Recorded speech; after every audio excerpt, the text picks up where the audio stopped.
Hello dear friends. तो यह है हमारी फार्माकोग्नोसी सेकंड वीडियो, जिसमें हम पढ़ने वाले हैं क्लासिफिकेशन ऑफ ड्रग्स। वैसे तो क्लासिफिकेशन सिस्टम कई टाइप्स के होते हैं, जैसे कि अल्फ़ाबेटिकली, मॉर्फोलॉजिकली, टैक्सोनॉमिकली, एक्सेट्रा एक्सेट्रा। लेकिन हम आज देखने वाले हैं alphabetically classification of drugs in the pharmacognosy. तो चलिए देखते हैं इसको। हालांकि हम आसान भाषा में समझें तो आप कुछ इस तरीके से समझिए, जैसे कि आपकी क्लासरूम है, उसमें बहुत सारे बच्चे हैं और बहुत सारे बच्चों के अलग अलग नाम हैं।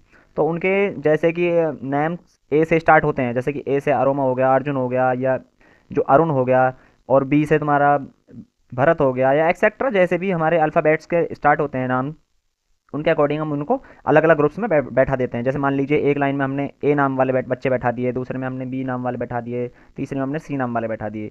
तो सेम यही यहाँ पे सिंपल फंडा यहाँ पे जो है अप्लाई होता है। तो देखते हैं किस तरीके से होता है।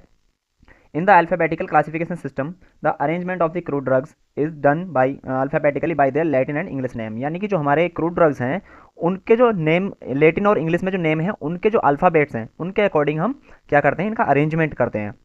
देखते हैं कैसे।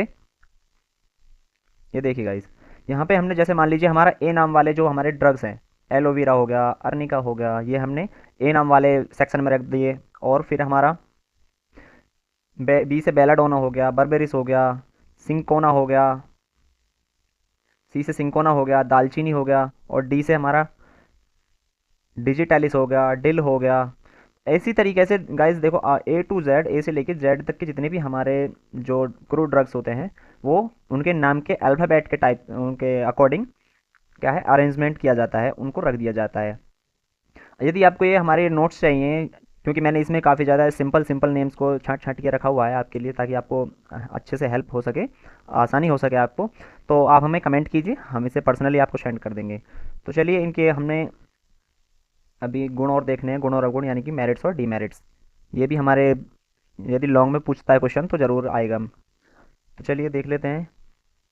जैसे हमारे मेरिट्स, इसकी मेरिट्स क्या होती हैं, यानी कि इनके गुण क्या होते हैं, इनसे हमें क्या फ़ायदा है। एक तो समय हमें समझने में आसान होते हैं, यानी कि हमारी जो मेडिसिन्स हैं, मान लीजिए कोई प्रिस्क्रिप्शन आता है और हमें निकालना है अपने फार्मेसी से, तो क्या करेंगे हम, जब हमारे ए नाम वाले अलग रखे हुए होंगे, बी नाम वाले अलग रखे हुए होंगे, सी नाम वाले अलग रखे हुए होंगे ड्रग्स, तो हम क्या करेंगे, आसानी से उस सेक्शन में जाएंगे, उसको निकाल के ले आएंगे।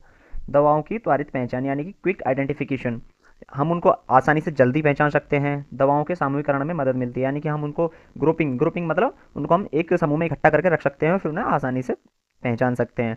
नई दवाओं के अनुसंधान में मदद, यानी कि जो फैसिलिटीज़ रिसर्च, यानी कि जो रिसर्च करने में भी हमें इस जो हमारे ये अल्फ़ाबेटिकल सिस्टम होता है, क्लासिफिकेशन सिस्टम होता है, इस ये हमारी काफ़ी ज़्यादा हेल्प करता है। लेकिन गाइस, ये तो आपको पता है कि यदि इस संसार में किसी के अंदर खूबी है तो उसके अंदर कुछ अवगुण भी हैं, यानी कि उसके यदि गुण हैं तो अवगुण भी भगवान ने दिए हैं। वो अवगुण क्या है देख लेते हैं भाई। किसी के यदि हमें लाभ है तो हानियाँ भी ज़रूर हैं। तो देख लेते हैं भाई अवगुण क्या होते हैं। दवाओं के रासायनिक और चिकित्सा गुणों की अनदेखी। इसका मतलब क्या है, जैसे मैंने अभी थोड़ी देर पहले बताया कि क्लासरूम में बहुत सारे बच्चे हैं और उनको हम उनके अल्फ़ाबेट के नाम के अल्फ़ाबेट के हिसाब से उन्हें अलग अलग ग्रुप में डिवाइड कर देते हैं। लेकिन अब क्या है, जैसे मान लीजिए हमने ए नाम वाले बच्चे जो थे वो हमने ग्रुप में रख दिए, लेकिन उनमें क्या है, कुछ बच्चे होशियार थे और कुछ कमज़ोर थे जो पढ़ने में वीक हैं। लेकिन हमने तो सबको एक जगह कर दिया भाई, हमें क्या पता किसके गुण कैसे हैं, हमने तो भाई सबको एक जगह रख दिया। तो वहाँ पे क्या है, थोड़ी सी वहाँ पे हम अनदेखी कर रहे हैं उस चीज़ की, कि भाई कुछ तो बच्चे उसमें समझदार हैं, कुछ थोड़े ऐसे ही हैं, मतलब मज़े लेने वाले हैं, बैक बेंचर्स हैं। तो ये इसका एक अवगुण है। ठीक है, दूसरा है दवाओं के सामूहिकरण की सीमाएं, यानी कि हम इसमें एक लिमिटेड सीमा तक ही क्या कर सकते हैं, उनका सामूहिकरण, यानी कि उनमें ग्रुपिंग कर सकते हैं, उनके ग्रुप्स बना सकते हैं। तो गाइस, ये थी हमारी आज की वीडियो। कैसी लगी आपको कमेंट करके ज़रूर बताएं, और यदि आपको हमारे नोट्स चाहिए तो आप हमें कमेंट करें, और इसे ज़रूर आपको पर्सनली सेंड कर देंगे।